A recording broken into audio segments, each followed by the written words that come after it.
இன்றைய முதலமைச்சர் அங்க கிழக்கு தொகுதியில் வெற்றி பெற்று நன்றி சொல்ல போனார்.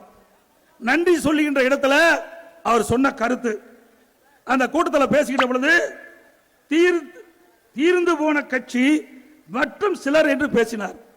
அண்ணா திமுக தீர்ந்து போன கட்சி அல்ல, மக்களுடைய குறைகளை தீர்த்து வச்ச கட்சி அரசாங்கம் அண்ணா திமுக அரசாங்கம். இந்த நாட்டு மக்களுக்கு என்ன செஞ்சீங்க? கட்சி ஆரம்பிச்சு 3 வருஷம் ஆகுது. நாட்டு மக்களுக்கு ஏதாவது செஞ்சிருக்காங்களா? நாம் எந்த இடத்தில் வாக்குகளை கேட்டாலும் இந்த திட்டத்தை நிறைவேற்றுகிறோம், எங்களுக்கு வாக்களிகள் என்று மக்களை கேட்டு வாக்குகளை பெற்றோம். ஏதோ பதவி வந்துட்டது, தலைகால் புரியாம ஆடுறாங்க. பொன்மனச்சம்பல் புரட்சித் தலைவர் எம்ஜிஆர் அவர்கள் ஏற்கனவே குறிப்பிட்டிருக்கிறாங்க, பதவி வருகின்ற பொழுது பணிவு வர வேண்டும். அது இந்த கட்சியில சுகத்தை அனுபவிச்சுட்டு சட்டமன்ற உறுப்பினர் இருந்து அமைச்சராக இருந்து பல்வேறு வசதி வாய்ப்புகள்லாம் பெற்றுட்டு இன்றைய தினம் மாற்று கட்சிக்கு போயிட்டு இருக்கிறாங்க.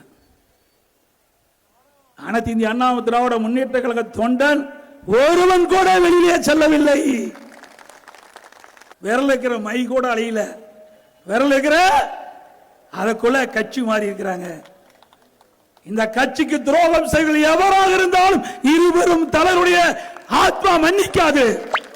இந்த ஒரு நாற்காலிக்கு 4 கால் இருக்கும், அதுல 2 கால் தான் இன்றைய ஆட்சியாளருடைய கால், 2 கால் இரவல் கால். திராவிட முன்னேற்ற கழகத்தின் மூலமாக வெற்றி பெற்று அந்த கூட்டணி கட்சிகள் இன்றைய டிவிக்கு ஆதரவு கொடுத்து அதனால ஆட்சி அமைச்சிருக்கிறீங்க. அந்த 2 கால் எப்பொழுதானாலும் நகர்கின்ற பொழுது நாற்காலி தானாக சாயும். அப்படிப்பட்ட நிலைமைதான் டிவிக்கு இருக்குது என்பதை எண்ணி பார்க்க வேண்டும். அரசு அதிகாரிகளே, அரசு உயர் அதிகாரிகளே அரசை நடத்த வேண்டும் சொன்னா முதலமைச்சர் எதற்கு? மக்கள் கேட்கிறாங்க. முதலமைச்சருக்கு வேலையே இல்லையே, அரசு அதிகாரிகளே அரசாங்கத்தை நடத்திட்டு போயிடலாமே. ஒவ்வொரு கட்சியும் தொடர்ந்து வெற்றி பெற்ற வரலாறு கிடையாது. அதே போல வெற்றி வாய்ப்பை இழந்த கட்சிகள் மீண்டும் ஆட்சிக்கு வருவது தொடர் கதைதான். ஆகவே வெற்றி தோல்வி என்பது அவ்வப்போது தேர்தல் ஏற்படுகின்ற சூழ்நிலைக்கு ஏற்ப அமையும். இன்றைய தினம் ஆட்சியாளர்கள் பெரும்பான்மையான இடத்துல வெற்றி பெறல, 108 இடத்துல தான் வெற்றி பெற்றிருக்கிறாங்க. 8 மாவட்டத்தில் ஒரு இடத்துல கூட அவர் வெற்றி பெறவில்லை. இன்றைக்கு அவர் பல கட்சிகள் ஆதரவு கொடுத்து தான் இன்றைக்கு ஆட்சியில் அமர்ந்திருக்கிறார். டிவிக்கு ஆட்சியில் அமர்ந்திருக்குது. தேர்தல் நேரத்தில் டிவிக்கு தலைவர் குறிப்பிட்டார், 2 திராவிட கட்சிகளும் அகற்றப்பட வேண்டும் என்று குறிப்பிட்டார்.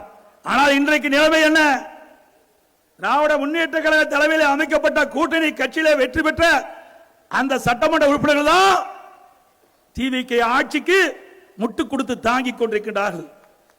அவருடைய தயவை, அதான் அவருடைய திராவிட முன்னேற்ற கழக தலைமையில் அமைக்கப்பட்ட கூட்டணி இன்றைக்கு கம்யூனிஸ்ட் கட்சிகள், விடுதலை சிறுத்தை கட்சி மற்றும் சில கட்சிகள் ஆதரவு கொடுத்த காரணத்தினால்தான் இன்றைக்கு டிவிக்கு ஆட்சியில் இருக்குது. தனி பெருமையாண்மையோட ஆட்சி அமைக்கல. டிவிக்கு வெற்றி பெற்ற ஆட்சி அமைத்தால் எல்லா குடும்ப தலைவிக்கும் 2500 ரூபாய் கொடுப்பதாக வாக்குறுதி கொடுத்திருக்கின்றார். 6 சிலிண்டர் ஆண்டுக்கு கொடுப்பதாக அறிவித்தார். பிறக்கும் குழந்தைக்கு தங்க மோதிரம் போடுவதாக சொன்னார். 1 மாசத்துல பிறந்த குழந்தைக்கு தங்க மோதிரம் போட்டிருக்காங்களா? போட்டாங்களா? திருமணத்திற்கு 1 சவரன் 1 பவுன் நகை, அதோட பட்டு சேலை கொடுப்பதா சொன்னார். கொடுத்தாரா?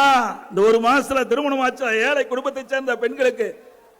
அத்தனையும் கவர்ச்சிகரமான அறிவிப்பு. எதுவுமே நடக்கல. எந்த அறிவிப்பு வரைக்கும் வெளியிடல. எதையுமே அறிவிக்காத வெற்று அறிவிப்பை கொடுத்து மக்களை ஏமாற்றுகிற அரசாங்கம் டிவிக்கு அரசாங்கம் என்பதை நேரத்தில் மக்கள் பேசிக் கொள்கிறார்கள். எந்த கொம்பனாலும் அண்ணா திமுக உடைக்கவோ முடியாது.